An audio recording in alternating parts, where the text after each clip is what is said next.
Welcome back, Tankers of Blitz Universe. As we close in on 500 subscribers on the channel, we have the Baptism of Fire review of the Ram 2. It's placed in the American tech tree as a tier 5 medium tank, a premium tank, but it's actually a Canadian version of the M4 Sherman. As you can see while I'm browsing through the statistics in Blitz, it has a tier 4 gun, quite a good turret, very high rate of fire, but very low alpha damage as well per shot, only 19 per shot, but you do almost 18 shots per minute. Tier 5 engine, tier 5 tracks, quite mobile, nothing really epic, but as with the Panzer IV Schmaltum, it's about the gun. I'm fitting optics to enhance the view range, enhance gun laying drive to speed up the aim time even more, and adding a rammer to speed up the rate of fire. 25 APCR, that wouldn't go amiss on this tank. Repair kit, multi-repair and adrenaline to aid on the rate of fire, and you might want to swap out the gun laying drive for vents to put out even more effective fire, because that's what you want to be doing in this tank. I've been asked, is the Ram 2 a good premium tank? We're gonna see it in the 4 matches I think we have lined up here. It does make decent money as long as you shoot AP. APCR isn't really expensive at tier 5, it becomes far more expensive at the higher tiers, but you can drain the credits quite a bit if you go too crazy with all the premium ammo. First targets up here is that DW2, snapshot in, as you can see Matilda's over there, snapshot in through the front, no problem with that, only using AP. This one goes into the ground, that's unfortunate, and we are already 2 tanks down. Red team has gone in force along the side, our Crusader has gone YOLO against the Lux, the Stuk and the, what is it, Panzer 3-4? Yeah, 3/4. I keep putting shots out. The frontal armor of the tank is quite good if you can get it at an angle. It's rounded, it's a cast hull, which means it pops in and out. I'm shooting the Stuk here through the frontal glasses, through his transmission, setting him on fire. As you can see, I'm still on the health I had after I had received that hit from the DW2, being set on fire now by the Panzer 3/4. And it's basically game, set and match. I did use a repair pack, I did use adrenaline I think, but it's 216 here, and I think this is the main weakness of the tank at the moment, because it lacks alpha damage. It lacks a bit of the fear factor that the KV2 as the KV1 is with the big gun. And although the rate of fire is good and the average damage per minute is quite good, it's not a tank that you will fear when you're trying to brawl with it. It's mobile, but not as mobile as this Panzer 3/4, who's moving beyond that wrecked Churchill now.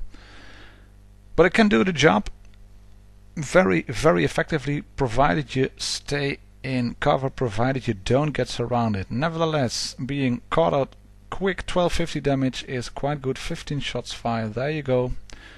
On the credits, not the best there is, but still some credits done, even though we had to fire quite some, even though it was a loss. We didn't fire a lot of APCR, it was a loss, but still 12k I think.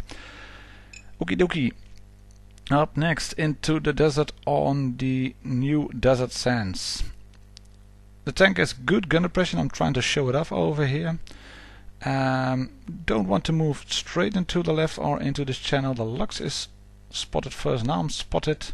There is a T-34 coming up and another Ram. Hello, fellow Ram driver.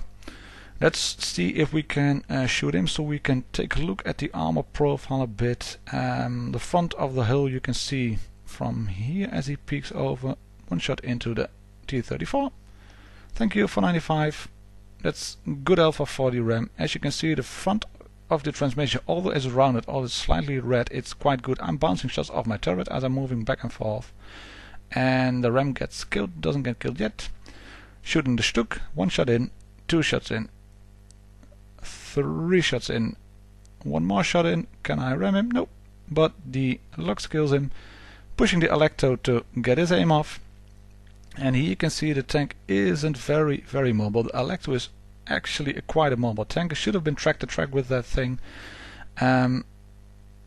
Big heat shell or a heat shell into me. I notice Churchill is there respotting him. There you go. And as you can see, the traverse, the tank is it's mobile in terms of overall speed, in picking up speed and just moving around the battlefield, but it's not a very mobile tank as you drive around. As you traverse around, shut the M4 through its drive wheel into the transmission, setting him on fire. That's another fire cost, and that's what you get when you have that insane rate of fire. You can see it here, putting shot after shot into the Churchill, tracking him into place. And as said, it's a bit of a support tank. There are better tanks available in the tech tree if you want to brawl. There are better tanks available as premium tanks if you want to brawl. And this one is more of a fun tank. Think of it as a stock M4. If you like to drive a tank which has a good rate of fire, like the British tanks all do, then it's the tank for you. Then it might be the tank for you. Like I said, I've been asked, is it worth buying? Well, it depends. The package costs you €10, for which you get the tank plus a slot and 1k of gold.